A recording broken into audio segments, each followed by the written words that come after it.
Ma'am साहब जब मैके चली जाती है तो कुमार साहब बिल्कुल आलसी हो जाते हैं। ना तो अखबार उठाया ना दूध उठाया।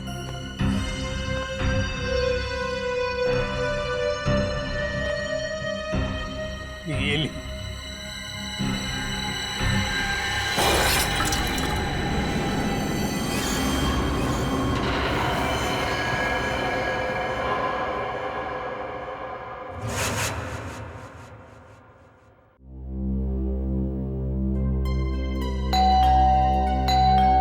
कौन है?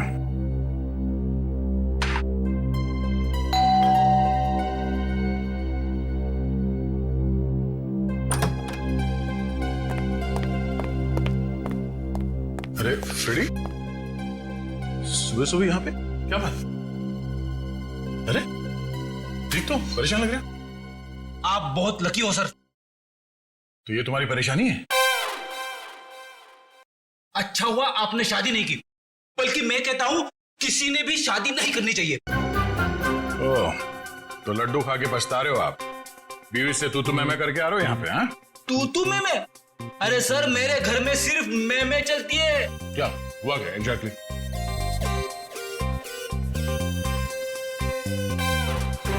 कैसी दिखती है मेरी बॉडी? एकदम फिट लगता हूं कि नहीं? हाँ हाँ, बिल्कुल फिट है। मगर मेरी पत्नी मुझे फैट कहती है। ओह, अब फिट और फैट के बीच में अंतर है कि नहीं? बिल्कुल। मगर उसे कौन समझाएगा? कल रात को मैं खटिया पे सोने गया तो खटिया टूट गई। टूट गई? हाँ, इसमें मैं क्या करूं? खटिया पुरानी थी। कहने लगी तुम्हारा वेट बढ़ गया है। तुम एक्सरसाइज नहीं करते? तुमने एक्सरसाइज करना छोड़ दिया? टाइम कहां से निकालूं सर? दिन में सीआईडी की ड्यूटी, शाम को वाइफ की ड्यूटी।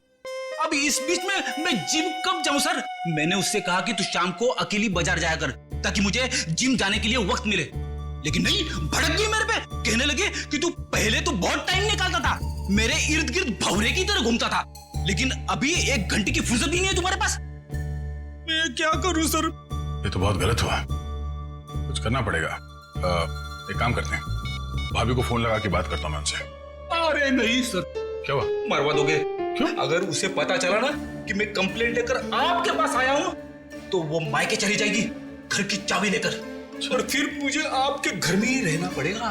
ओह, मतलब मामला सीरियस है, रिस्क नहीं ले सकते हैं। क्या करेंगे? सिवाय अफसोस के मैं तो कुछ नहीं कर सकता। मेरे पास एक उपाय है। क्या? भाभी को लगता है कि तुम फैट हो, फिट नहीं हो, है ना? तो तुम फिट हो जाओ। कैसे? एक्सरसाइज करके। और ऐसी एक्सरसाइज बताऊंगा जो तुम ऑफिस में बैठे बैठे भी कर सकते हो। मगर हाँ, जब फुर्सत मिले तभी करना, नहीं तो इसी भी आपको पता चल गया ना तो तुम्हें नौकरी से निकाल देंगे। अरे, है ना? 1 मिनट। हाँ, हेलो, क्या? कहां पे?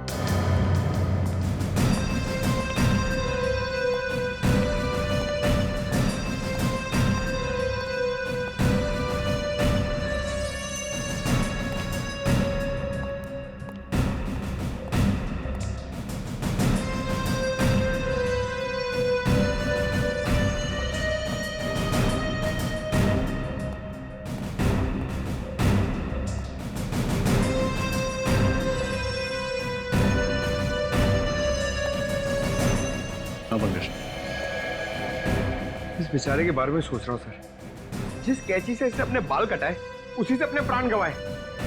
सर, मुझे तो बाल कटाने में डर लग रहा है।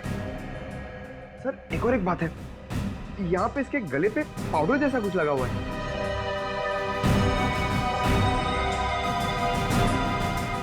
हाँ शंभू जी, बताइए क्या हुआ यहाँ पर? क्या देखा आपने? साहब रोज मॉर्निंग वॉक पे जाया करते थे और आते वक्त हमेशा दरवाजे पे लगा हुआ अखबार उठा लेते थे। आज सुबह जब मैं काम पर आया तो मैंने देखा अखबार वैसे ही दरवाजे पे लगा हुआ है। तो मैंने सोचा कि साहब सो रहे होंगे, तो मैं फिर उनके लिए चाय बनाकर जब उनके रूम में जाने लगा तो मैंने देखा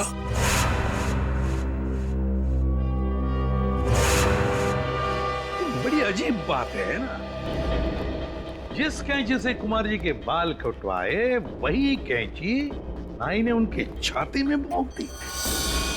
ऐसा क्या हुआ होगा दोनों के बीच में जो नाई ने कुमार जी को ऐसा मार डाला?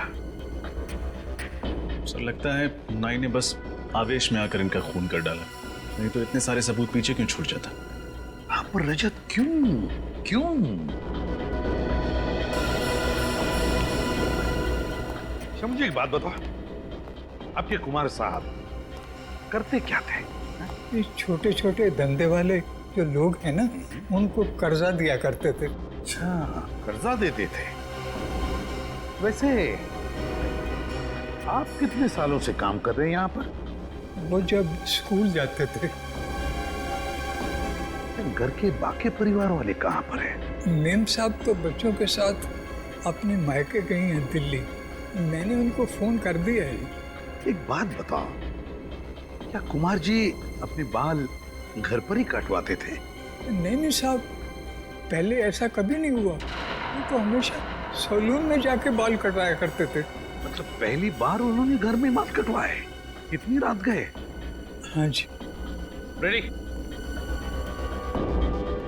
इस घर की एक एक चीज को अच्छी तरह से देखो, एक एक सबूत उठाओ और फोरेंसिक लैब भेज दो। रजत, कुमार जी के नाई का पता लगाओ, तो उठाओ उसे। कुमार के नाई को बुलवा लिया? हाँ सर, इसका नाम सुंदर है और पिछले 4 सालों से कुमार के बाल यही काट रहा था। ये सुंदर, ये कुमार तुमसे ही बाल कटवाते थे? जी सर, 4 साल पहले जब मैंने अपनी दुकान की शुरुआत की थी, तब से ही कुमार जी सिर्फ मुझसे ही बाल कटवाते थे और लगभग हर महीने 5 तारीख को वो दुकान पर आ जाते थे। अच्छा, जब कुमार जी का खून हुआ तो आप कहाँ थे? सर, मैं अपने दोस्तों के साथ 10 से 12:30 के शो के लिए गुड मूवी हॉल में सिनेमा देखने गया था। आप चाहें तो मेरे दोस्तों से ही पूछ सकते हैं। इसकी जरूरत नहीं पड़ेगी। पूर्वी, गुड मूवी हॉल का सीसीटीवी फुटेज चेक करो, देखो क्या सुंदर सच बोल रहा है या पिक्चर के बीच में जाकर कहीं आया तो नहीं। पंकज, जब तक फुटेज चेक नहीं होता चाय कॉफी पिलाओ इसे। हैं? एक बात समझ में नहीं आ रही, जो आदमी, मेरा मतलब है कुमार, हर महीने के 5 तारीख को ही बाल कटवाता था, उसी रात, मौत की रात 11 बजे ही बाल कटवाने की उसे क्या जरूरत पड़ी? सर, हाँ सर, ये भी पता चला है कि बैंड्रा में एक आदमी का खून हो गया है और उसे भी कुमार की तरह मारा गया। उसकी लाश को फॉरेंसिक लेके आ रहे हैं सर। 2 खून एक तरीके से, कहीं दोनों खूनों में कोई संबंध तो नहीं? विजीत, अब तो इस सालून ही बताएगा क्या संबंध है इन दोनों खून में। हाँ सालून के, उस सलून किलर के बारे में क्या पता चला? बॉस, खूनी बहुत ही पेशेवर हेयर स्टाइलिस्ट है। उसके हाथों में हुनर है अच्छे बाल काटने का।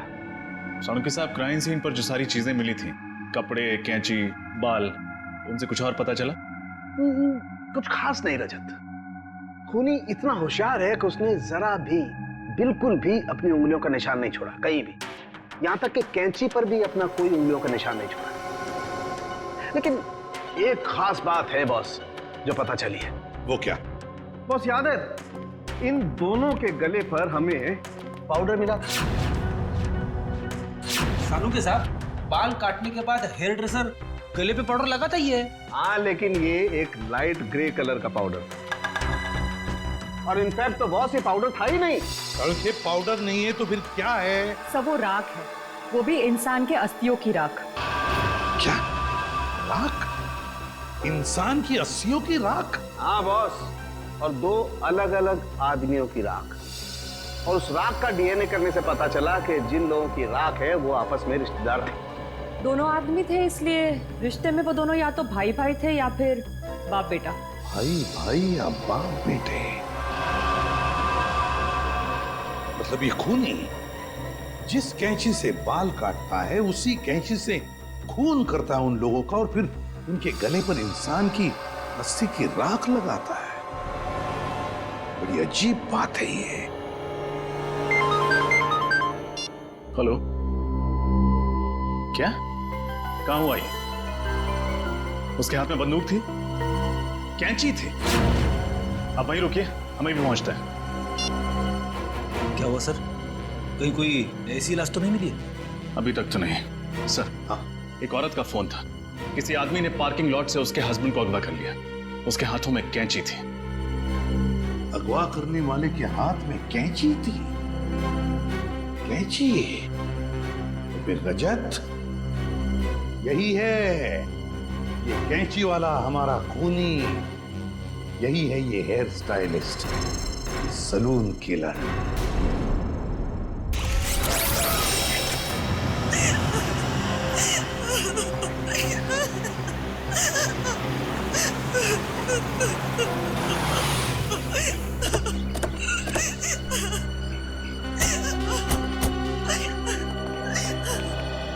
आपने सीआईडी ब्यूरो में फोन किया था मैडम? हाँ सर, मैंने ही फोन किया था। सर, वो लोग मेरे पति को ले गए सर। मेरे पति को बचा लीजिए सर, बचा लीजिए मेरे पति को। एक मिनट मैडम, शांत हो जाइए। आप ठीक से बताइए हुआ क्या, कौन ले गया आपके पति को? मुझे नहीं पता सर, मैंने उसे पहली बार देखा था।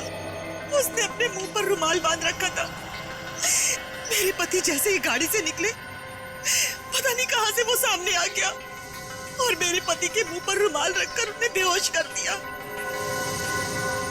मैंने उन्हें बचाने की कोशिश भी की सर, लेकिन उस आदमी के हाथ में कैंची थी। ये देखिए सर, उसने मुझ पर भी वार किया। सो मैं डर गई और उसने मेरे बेहोश पति को गाड़ी में बिठाकर पता नहीं कहां ले गया।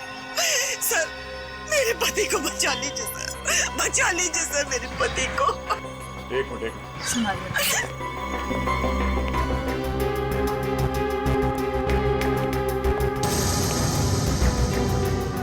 सर, यहाँ पे एक रुमाल पड़ा हुआ है।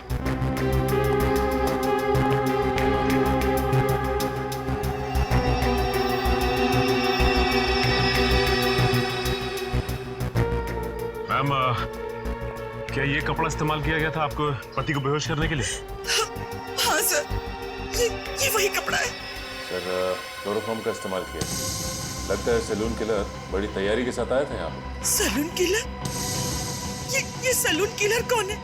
इसका मतलब वो मेरे पति को भी मार डालेगा। देखिए प्लीज, आप चिंता मत कीजिए। उससे पहले कि वो आपके पति तक पहुंचे, हम उसे ढूंढ निकालेंगे। देखिए मैडम, आप ये बताइए कि जब वो लोग आपके पति को गाड़ी में डालकर ले गए तो आपने उस गाड़ी का नंबर देखा, कुछ याद है आपको?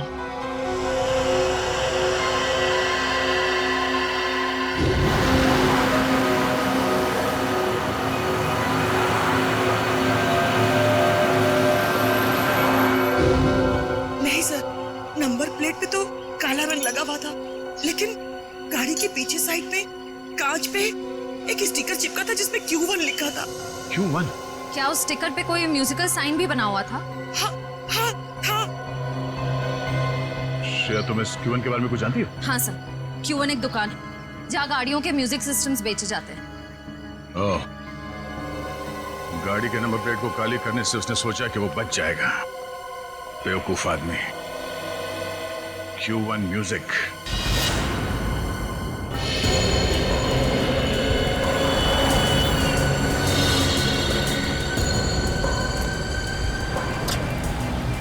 ठीक है, बोलिए सर, मैं आपको किस तरह का म्यूजिक सिस्टम दिखाऊं? हमारे पास में वैसे हर बड़ी कंपनी का है, जो आप चाहें मैं आपको दिखा सकता हूँ।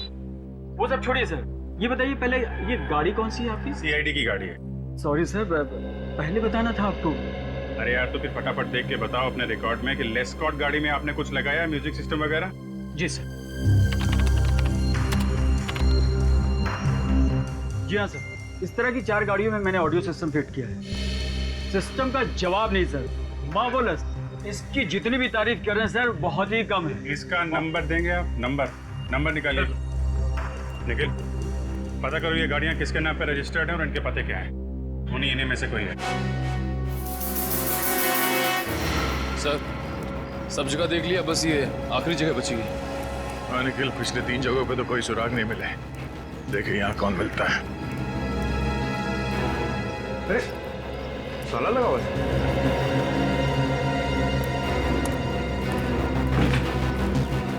क्या बात है सर? हम लोग सीआईडी से हैं। हमें मिस्टर सुमुख से मिलना है। उनके नाम पे गाड़ी रजिस्टर्ड है XY35 MT645। घर पे नहीं है क्या वो? साहब मैंने सुना था कि वो 2 महीने पहले ही मर गया था। क्या? सुमुख 2 महीने पहले मर चुका है? जी साहब। और आपको? सर मेरा नाम सनी है सर, मैं इसी खुली में रहता हूँ सर। मैंने सुना था कि दोनों बाप बेटे ने आत्महत्या कर ली थी, बेचारे दोनों इसी खोली में जल के मर गए थे। ये सब कैसे हुआ? आप लोगों ने बचाने की कोशिश नहीं की? वो सब कुछ आधी रात को हुआ ना, तो किसी को पता ही नहीं चला। मैंने भी कोई आवाज नहीं सुनी। आप साहब मेरा नाम कांता है, मैं बाजू वाली खोली में रहती हूँ। अच्छा, ये सुमुख की जो गाड़ी है वो कहाँ है? गाड़ी?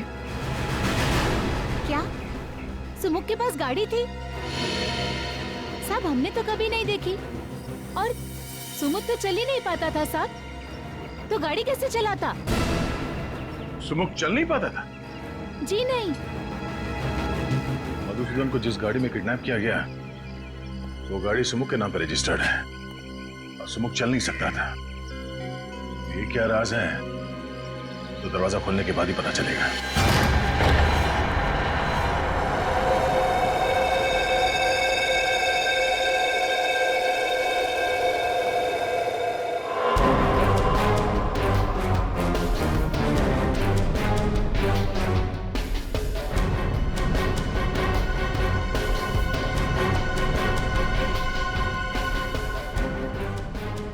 जलकर आत्महत्या कर लेते हैं।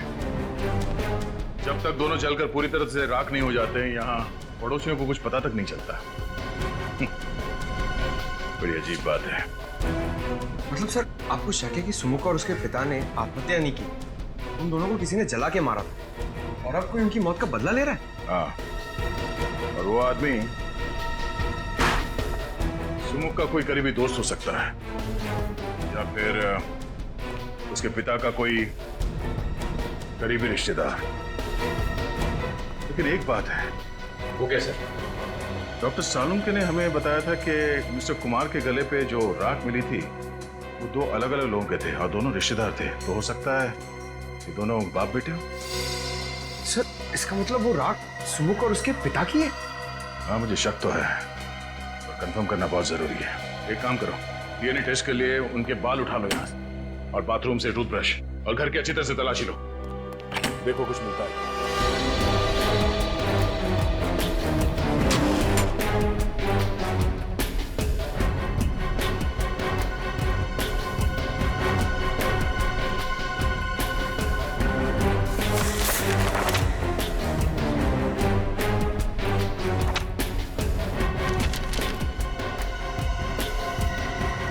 सर ये एनवलप मिला है सर।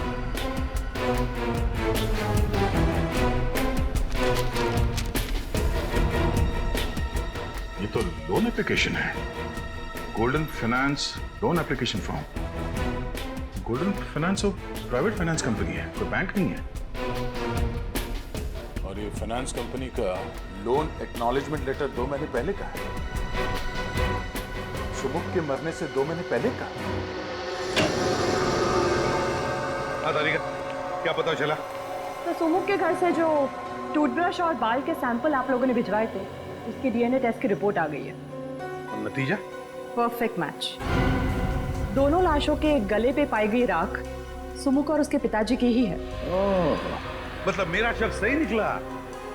कोई तो है जो सुमुख और उसके पिता की मौत का बदला लेना चाहता है।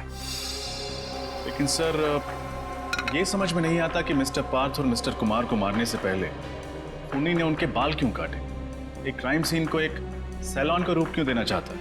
अरे सबसे पहले हमें यह पता लगाना चाहिए कि ऐसे कौन करीबी लोग हैं सुमुख और उसके पिताजी के जो उनकी मौत का बदला लेना चाहते हैं, और फिर इन दोनों ने आत्महत्या ही क्यों की? सर ऐसा भी तो हो सकता है कि किसी ने उन दोनों को मार डाला हो और आत्महत्या दिखा रहा हो। और सर मिस्टर पार्थ और मिस्टर कुमार को खूनी ने उनके घर में ही मारा, लेकिन मिस्टर मधुसूदन को उसने अगवा कर लिया जानबूझ के। हो सकता है मधुसूदन को किसी खास जगह ले जाकर के मारना चाहता हो।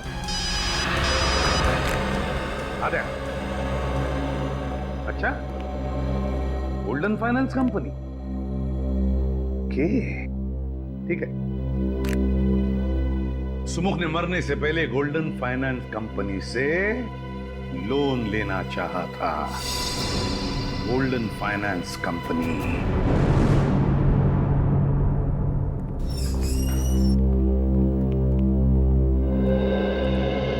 Hello sir, welcome to Golden Finance. कहिए मैं आपकी क्या मदद कर सकती हूँ?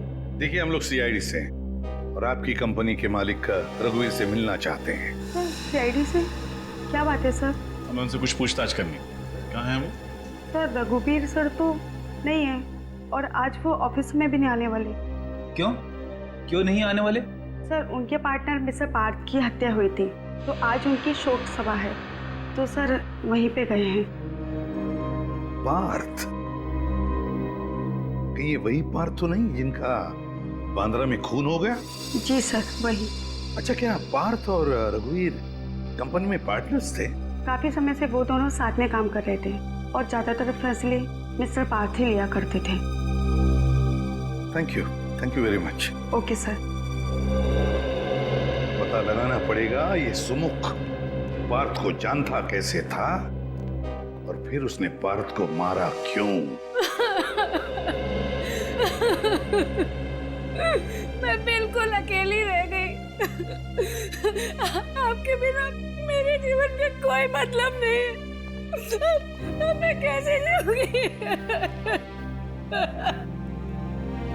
एक्सक्यूज मी, रघुवीर। मिस्टर रघुवीर। जी सर। ठीक है, नहीं रघुवीर। माफ करना, इस समय आपको डिस्टर्ब कर रहे हैं हम लोग सीआईडी से हैं। जी सर। मिस्टर पार्थ आपके बिजनेस पार्टनर थे? जी हाँ सर। 20 साल पहले मैंने एक कंपनी शुरू की थी जो पिछले 10 साल से घाटे में जा रही थी। पार्थ अगर उसे ज्वाइन नहीं करता तो कंपनी डूब जाती सर। मैं रोड पे आ जाता। बहुत अच्छा आदमी था सर। अच्छा, आपने कभी किसी मिस्टर कुमार या मधुसूदन का नाम सुना? नहीं सर, मैं इन दोनों लोगों से नहीं मिला, ना ही कभी पार्थ के मुंह से इनका नाम सुना है। लेकिन क्या हुआ सर? मिस्टर कुमार का भी खून ठीक उसी तरह से हुआ है जैसे मिस्टर पार्थ का हुआ है और हमें शक है कि मधुसूदन को भी उसी खूनी ने अगवा किया है। खैर, अब ये बताइए कि आपको किसी पे शक है? नहीं सर, मुझे किसी पे शक नहीं है। पार्थ बहुत ज्यादा प्रोफेशनल था। वो अपने घर और काम से मतलब रखता था। ना तो उसकी कोई बुरी सोबत थी और न ही उसे कोई बुरी आदत थी। मिस्टर पार्थ ने कभी सुमुख नाम के किसी आदमी के बारे में कुछ बताया आपको? सुमुख? हाँ, सुमुख नाम के एक आदमी ने हमारी कंपनी में एक लोन के लिए अर्जी दी थी 25 लाख रुपए की, लेकिन पार्थ ने उसे रिजेक्ट कर दिया था। ओह, और उन्होंने ऐसा क्यों किया था, कुछ पता है? नहीं सर, लेकिन एक बात जरूर है, पार्थ को अगर लगता था कि कोई आदमी हमारा पैसा नहीं लौटा पाएगा तो वो उसकी अर्जी नामंजूर कर देता था और उसका ये फैसला हमेशा ठीक होता था सर। इसीलिए हमारी कंपनी फायदे में चल रही थी। थैंक यू रघुवीर, थैंक यू। तो शायद सुमुख ने मिस्टर कुमार और मधुसूदन दोनों से भी कर्जा मांगा होगा। वैसे उनकी तो कोई भी फाइनेंस कंपनी नहीं थी। लेकिन कभी कभी बिजनेसमैन ऊंचे ब्याज पर कर्जा दे दिया करते हैं। एक काम करो, मिस्टर कुमार और मधुसूदन, इन दोनों के परिवार वालों को और उनके ऑफिस में जितने लोग काम करते हैं उन सबको ब्यूरो बुलाओ। सर, ये कुमार जी की पत्नी है और ये मधुसूदन जी की पत्नी है। और सर, ये दोनों मधुसूदन जी के कंपनी में काम करते हैं। सर, मेरे पति का कुछ पता चला? वो सही सलामत तो है ना? देखिए, आप बिल्कुल चिंता मत कीजिए, आपके पति को हम सही सलामत वापस ले आएंगे। हम पूरी कोशिश कर रहे हैं। वैसे मिस्टर कुमार छोटे छोटे बिजनेस में इन्वेस्ट करते थे, है ना? और मिस्टर पार्थ की कंपनी लोगों को बिजनेस के लिए पैसे उधार देती थी। तो क्या वैसे ही मधुसूदन जी भी व्यापारियों को पैसे उधार देते थे, लोन देते थे? जी हाँ सर, वैसे तो हमारा टेक्सटाइल का बिजनेस है, लेकिन मेरे पति लोगों को बिजनेस के लिए प्राइवेट लोन भी दिया करते थे। आप लोग मधुसूदन जी के ऑफिस में काम करते हैं। जरा याद करके बताइए, कोई सुमुख नाम का आदमी आया था क्या उनसे लोन मांगने के लिए? हाँ सर, 3 महीने पहले मिस्टर सुमुख की लोन एप्लीकेशन आई थी। लेकिन सर ने उसे लोन देने के लिए मना कर दिया था। ये सुमुख तो मर चुका है और यहाँ तक कि उसके पिता की भी मौत हो चुकी। तो फिर कौन है जो ये सब कर रहा है? कोई ऐसा आदमी जो सुमुख और उसके पिता की मौत का बदला लेना चाहता है, करीबी रिश्तेदार या दोस्त। हाँ अभिजीत, पता लगाना ही पड़ेगा इनके रिश्तेदारों दोस्तों के बारे में, पता लगाना ही पड़ेगा। शोभा जी, बाप मालकिन इस चौल की। होई साहिब, गरीब और मुसीबत के मारे लोगों की मदद करती हूँ, उनको खोली भाड़े पे देती हूँ। वो Sahib social service. Social service? Social service करते करते यहाँ पे रहने वाले लोगों की पहचान पत्र की कॉपी नहीं लेती आप? राशन कार्ड वगैरह कुछ नहीं मिला हमें यहाँ से जिससे सुमुख और उसके पिताजी के बारे में कोई जानकारी मिल सके? अरे साहिब, सब गरीब लोगों के पास किधर होता है पहचान पत्र? आपके पास उनका कोई फोटोग्राफ है? नहीं साहिब, सुमुख और उसके पिताजी 4 महीने पहले आए थे। साहिब, उसका लड़का विकलांग था, ठीक से चल भी नहीं पाता था। मैंने तो उसको खोली देके उसकी मदद की। साहिब, वो बाप बेटा दोनों जलकर मर गए। अरे उसके बाद पुलिस का कितना लफड़ा झेला मैंने। अच्छा, आप लोग यहीं पे रहते हैं? किसी को तो इस खोली में आते जाते देखा होगा? नहीं। और आपने? सर मैं तो यहाँ 3 महीने पहले ही रहने आया हूँ। मुझे तो कुछ भी मालूम नहीं है। साहिब, ये सच बोलता है, ये तो अभी रहने को आया है। वो दोनों बाप बेटा ना किसी से बात नहीं करते थे, कोई रिश्तेदार दोस्त कोई उनको मिलने नहीं आता था। अच्छा, आप लोगों ने कभी उन्हें बात करते हुए सुना या फिर किसी का नाम का जिक्र करते हुए सुना? याद करिए। हाँ साहब, मरने से 3 दिन पहले रात को बाप बेटे में खूब झगड़ा हुआ और किसी बात को लेकर बहस भी हो रही थी। कैसी बहस? वो सुमुख अपने पिताजी को किसी कागज पे साइन करने के लिए कह रहा था और उसके पिताजी चिल्ला चिल्ला कर कह रहे थे कि मैं कोई साइन नहीं करूंगा। सर शायद सुमुख अपने पिताजी से किसी लोन के कागजात पे साइन करने के लिए कह रहा हूँ, गारंटर के तौर पर या किसी चीज को गिरवी रखे और उसके पिताजी मना करें इस बात के लिए। हो सकता नहीं, पर अब भी सवाल वही है कि आखिर वो कौन है जो सुमुख और उसके पिताजी की दर्दनाक मौत का बदला लेना चाहता है? ये सलून किलर आखिर है कौन? ये कैसे हो सकता है अभिजीत? 4 महीने से सुमुख अपने पिताजी के साथ उस चाल में रह रहा है और फिर भी किसी भी पड़ोसियों को उनके बारे में कुछ पता तक नहीं। सर पड़ोसी बता रहे थे दोनों बाप बेटे में बनती नहीं है, बहस होती रहती है, इसलिए सुमुख के पिताजी ज्यादातर घर के बाहर रहते हैं और ये सुमुख अपाहिज होने के कारण घर के अंदर। बाप बेटे किसी से बातचीत भी नहीं करते। सर बाप बेटे के आपसी झगड़े से किसी का क्या लेना था? और कोई इन्हें जला के क्यों मारेगा? और फिर खूनी ने मधुसूदन को क्यों किडनैप किया? और अगर किडनैप किया भी है तो छुपा के कहां रखा होगा? हेलो जी हाँ, कहाँ पे? Okay, thank you very much. Sir, जिस कार में मधुसूदन को किडनैप किया गया था उसका पता चल गया है। अभी थोड़ी देर पहले उसे गोमती नगर चाल के पास पाया गया है। तो फिर अभिजीत, मधुसूदन को भी वहीं पे छुपा के रखा गया है। गोमती नगर, गोमती नगर।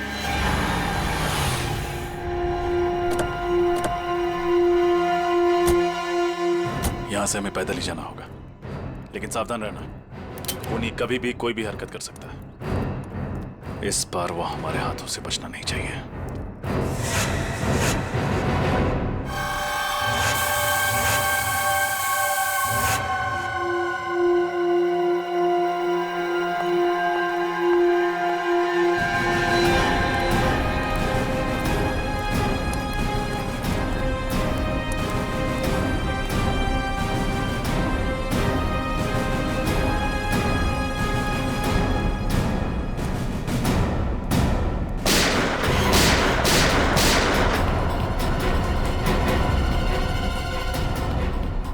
पंकज, तुम में से किसी ने गोली चलाई?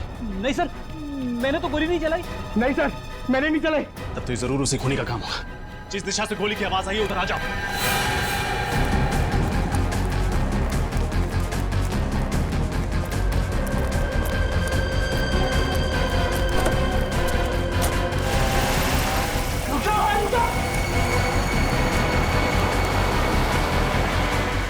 Q1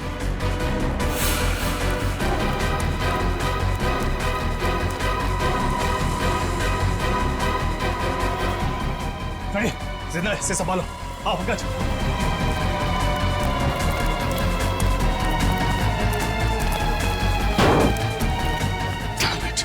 होनी को पता चल गया था कि हम यहाँ पहुंच चुके हैं। वापस चलो।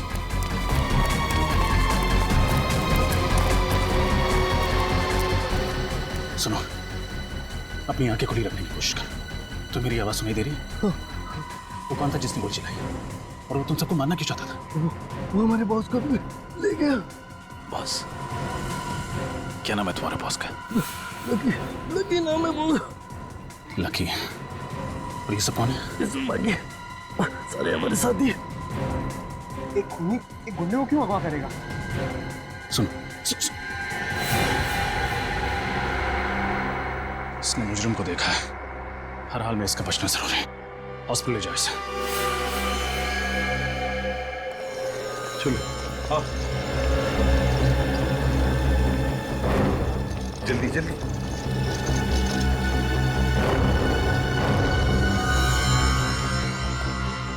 आप लोग यही ठहरिए, इसका ऑपरेशन करना होगा। देखिए डॉक्टर साहब, इस आदमी के बयान पर 2 लोगों की जान दांव पर लगी है। 2 लोगों की जान? मैं कुछ समझा नहीं। डॉक्टर साहब, हम एक खूनी को ढूंढ रहे हैं। उसने 2 खून किए और 2 लोगों को पकड़ के रखा है, और उसके बारे में सिर्फ यही बता सकता है अभी, यही। देखिए, उसको होश ऑपरेशन के बाद ही आएगा। वो बहुत बह चुका है। मैं आपसे कोई वादा नहीं कर सकता। हाँ, मैं अपनी तरफ से पूरी कोशिश करूंगा। वही तो रास्ता होगा जिससे थोड़ी देर के लिए तो होश में आ सकता है। प्लीज डॉक्टर साहब, ऑपरेशन में वक्त लगेगा और इसे होश भी पता नहीं कब आएगा।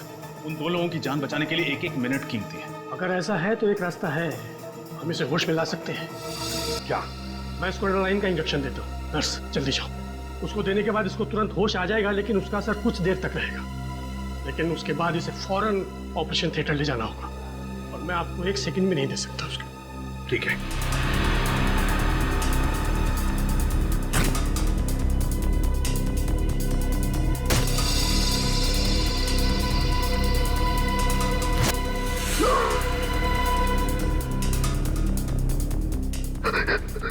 क्या हुआ? मैं कहाँ हूँ? चौल में किसी ने तुम पर गोली चलाई थी। कौन था वो आदमी? सुमुख का भूत लकी भाई को उठा ले गया। सुमुख का भूत?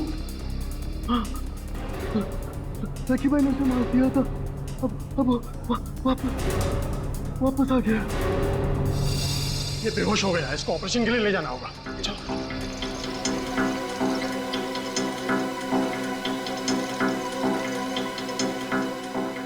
सुमुख जिंदा है?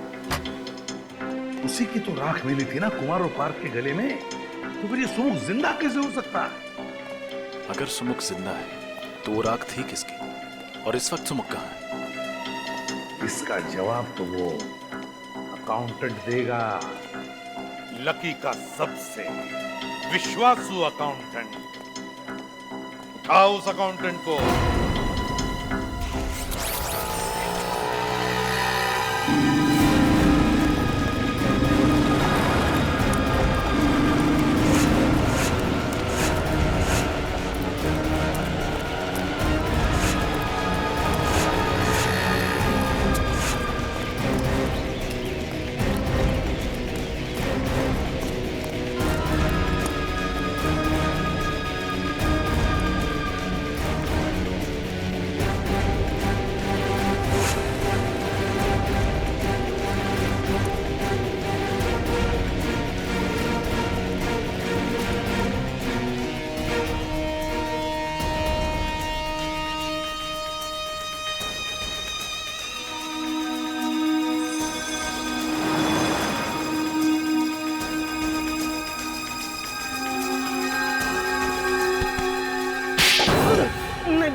मैं बताता हूँ, सब कुछ बताता हूँ। तो बताओ मिस्टर विजय, तुम एक MBA हो, कहीं भी नौकरी कर सकते थे, फिर भी तुमने लकी जैसे क्रिमिनल के लिए काम करना उचित समझा। उसके गैर कानूनी धंधों का हिसाब किताब तुम ही संभालते हो ना? हाँ, मैं ही संभालता था। इस सुमुख के बारे में क्या जानते हो? सुमुख? उसने तो लकी भाई से 25 लाख रुपए उधार लिए थे, लेकिन समय पर रकम लौटा नहीं सका, और उस वक्त लकी भाई को शहर में अपने नाम की धाक जमानी थी, इसलिए उन्होंने सुमुख और उसके पिताजी को मरवा दिया। लेकिन आप सुमुख के बारे में क्यों पूछ रहे? वो तो एक छोटी सी मक्खी। जिसे तुम एक छोटी सी मक्खी कह रहे हो, उसने लकी को अगवा किया, उसके सारे आदमियों को मरवा दिया। एक अपाहिज ने तुम्हारे लकी भाई को खत्म कर दिया, समझे तुम? अपाहिज? कौन है अपाहिज? सुमुख तो अपाहिज नहीं था। क्या सुमुख अपाहिज नहीं था?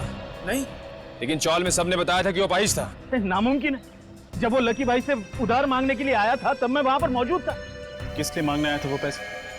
वो नई दुकान खोलना चाहता था और अपने पिताजी के लिए नया घर लेना चाहता था, लेकिन वो अपने पैरों पे चलकर वहां पर आया था और अपने पैरों पर ही वहां से गया।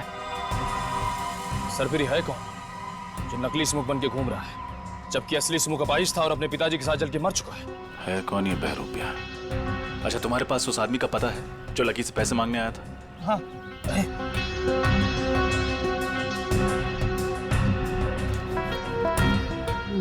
मांडवा गली खोली नंबर 4। मांडवा गली खोली नंबर 4। ये तो वही चौल है जहां पे हम लोग जाके आ चुके हैं। ये वही जगह है जहां लकी ने अपने गुंडों को भेजा था सुमुख और उसके पिताजी को जला के मार डालने के लिए। एक मिनट, मेरे पास उस नई जगह का भी पता है। सुमुख ने दुकान बनाने के लिए इस जगह को भाड़े पे लिया था। 12 मयूर चौक, नविहार लेन। नविहार लेन, उसकी दुकान चलते हैं। बहुत कर ली उसने। सारा किया धरा इस लड़की का है। तुम्हारे बाबा को मैंने नहीं मारा है, तुम्हारे बाबा को इसने मारा है।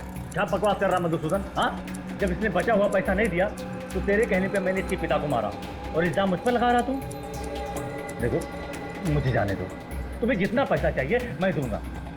मैं कैसा कहता हूँ, ब्याज भी नहीं लूंगा। सच कह रहा हूँ। क्या हुआ लकी? बोलती बंद ना। सर मेरा नाम सनी है सर, मैं इसी खुली में रहता हूँ। हाँ? और आप? Mister Madhusudan, textile industrialist. कितनी उम्मीद लेकर आया था ना मैं तुम्हारे पास। मैं तो बस एक छोटा सा सैलून खोलना चाहता था। अरे भीख मांगने नहीं आता तुम्हारे पास, उधार मांगने आया था। वे कागजात नहीं थे मेरे पास बैंक से लोन लेने के लिए। मजबूर तुम जैसे प्राइवेट इन्वेस्टर्स का दरवाजा खटखटाना पड़ा, पर तुम जैसे लोग खून चूस लेना चाहते हो हम जैसे गरीबों का। नहीं, लेकिन मैं ऐसा...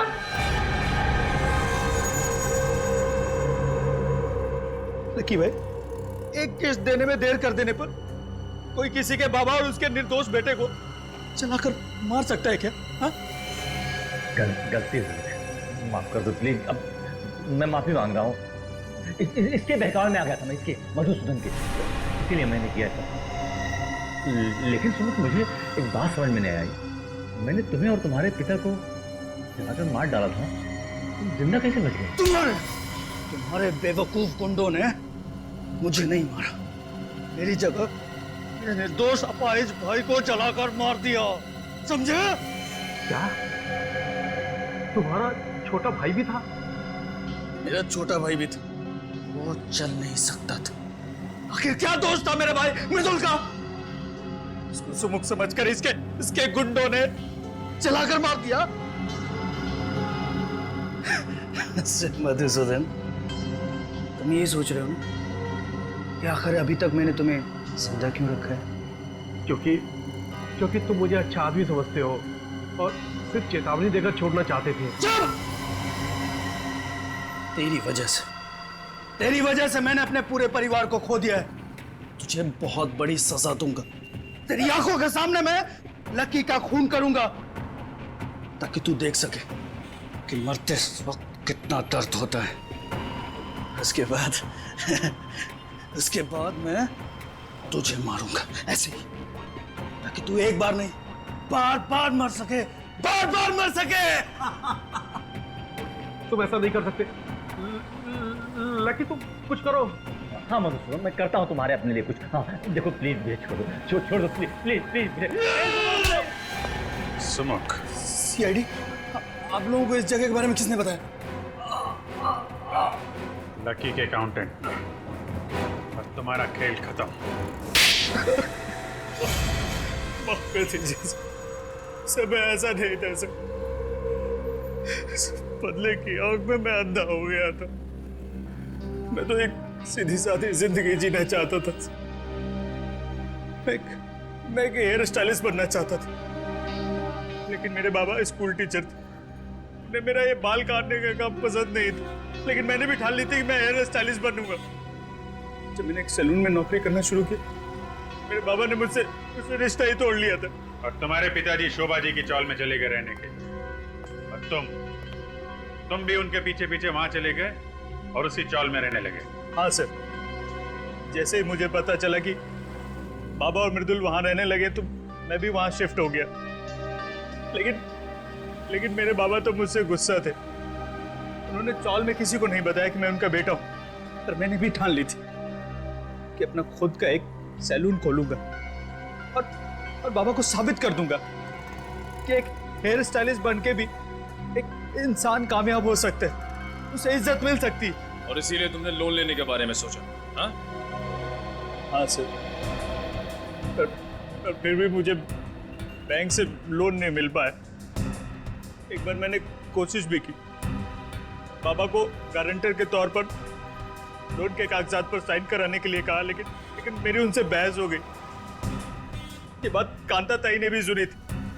पार्थ और कुमार, उन लोगों ने भी मुझे कर्जा देने से मना कर दिया था सर। और आखिर में सलून खोलने के लिए तुमने लकी से पैसे उधार लिए, क्यों?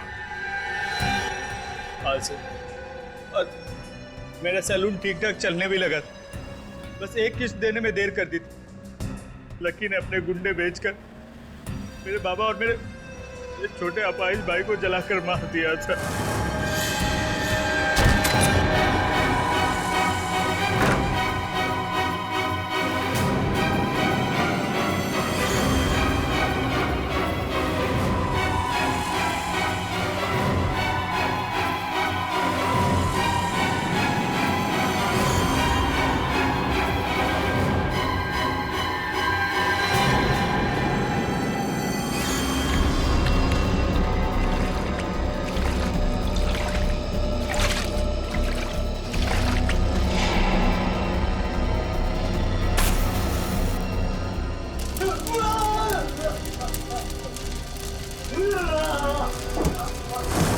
और दुनिया के सामने तुमने अपने भाई की जगह खुद को मार डाला। सर, मुझे मेरे पिताजी और मेरे भाई की मौत का गम बहुत सता रहा था। मुझे चैन से नींद नहीं आ रही थी, इसलिए मैंने बदला लेने की ठान ली थी। फिर मैंने उनको एक कमाल का हेयर कट दिया। सबको मैंने एक एक करके मार डाला। जब तक फांसी का फरमान नहीं आ जाता, जेल में बैठ के दूसरे कैदियों को हेयर कट देते रहना। और तुम लोगों को भी सुमुख के पिता और उसके भाई के खून के इल्जाम में फांसी